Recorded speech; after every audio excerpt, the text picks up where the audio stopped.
Hi, welcome to the Forum Report. My name is Tina, and today we'll be going over some of the noteworthy moments from the Campus Saint Jean Forum. The fifth forum of the elections, the Campus Saint Jean Forum, is usually known for a large student turnout, usually the highest engagement of all forums, accompanied by a flurry of hard-hitting questions. This time, however, attendance was dismal, with many races not receiving any questions. Surprisingly, the presidential race received no questions directed specifically at the race, though they did answer a few questions directed to all candidates. No one really seemed to care what the candidates had to say. It's also worth noting that candidate Yiming Chen did not show up to the forum, with the CRO saying she was unable to attend. The lack of questions for the presidential race may be symbolic of Campus Saint Jean's discontent with the Students' Union. Election after election, CSJ students often feel like the executive team consistently forgets their campus.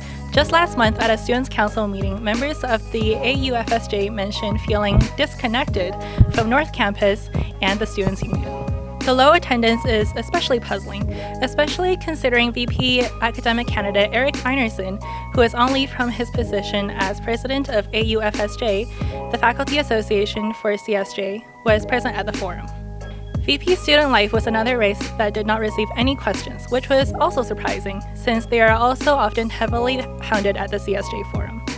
A question from the audience to the Vice President academic race drew attention to the feasibility of banning weekend midterms, especially for consolidated classes. While directed at both candidates, the question clearly targeted David Draper, whose platform and opening remarks both mentioned the policy. Draper said that he would advocate to the university through General Faculty Council, and for departments and faculties where consolidated weekend midterms are the norm, such as engineering. The issue would be framed in a way as to give power back to the students. Eric Einerson stated that he would not ban weekend midterms. His reason? Students can plan around them. As well, Einerson argued that weekend midterms also ensure that students are not forced to do late-night midterms. Would you rather do an early morning midterm on a Saturday morning, 9 a.m., or would you rather have to stay at school until 7, 8, 9 p.m. on a weekday? Given the entrenchment of consolidated weekend midterms in some faculties, Draper would likely be facing a very uphill battle if he were to win this election and pursue this policy.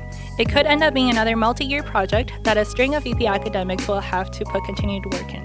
Whether or not it's worth it will be up to students at the ballot box.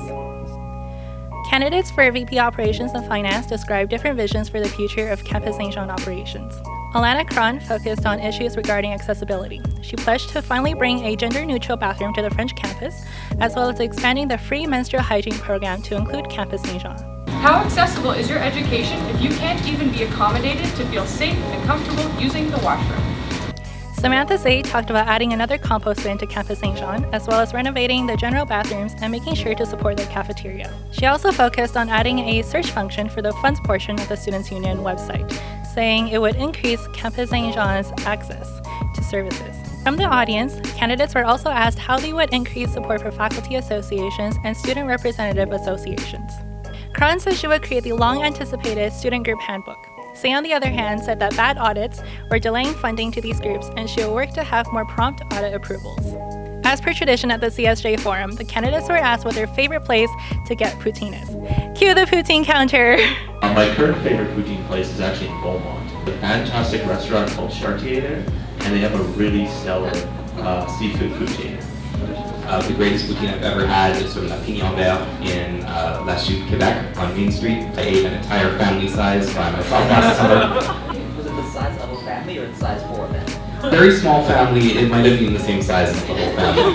I've had the pleasure of trying the poutine from Café Bicyclette with a little shot of maple syrup in there, but I still gotta say my favorite one, which I also live dangerously close to, is at La Poutine. They have a PB&J poutine. I grew up in Calgary and going to Western Canada, which is a school in downtown. Yeah, there was that poutine place right across the street on 17th Ave.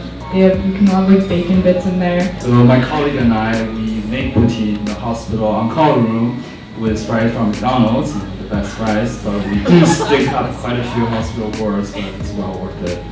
Pour moi, c'est toujours la poutine du Café Bicyclette avec un peu de sirop d'érable. C'est vraiment le classique. C'est Pat Park, une entreprise francophone à Edmonton. Je l'ai aussi mangé beaucoup au Québec, peut-être trop. Mais oui, le Café Bicyclette, c'est mon préféré. Absolument. Costco poutine is my favorite. It is, the fries are rich, they're full, the cheese is good, and it's affordable.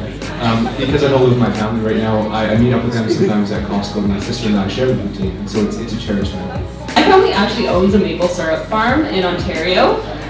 So when I'm having poutine, my mom is probably making it, and we get cheese curds. I'm from Calgary, so the Calgary Farmers Market from a guy from Quebec, and it's just fantastic. I've always wanted to try it. I think it would be living dangerously. But yeah, trying the fries and cheese curds from Frenchies with the gravy and maple syrup from Cafe Biscuit. I think those would be like a match made in heaven. Yeah. That's all for the CSJ Forum Report. The final forum will be taking place at the Sub Atrium on March 2nd at 12 p.m. See you then.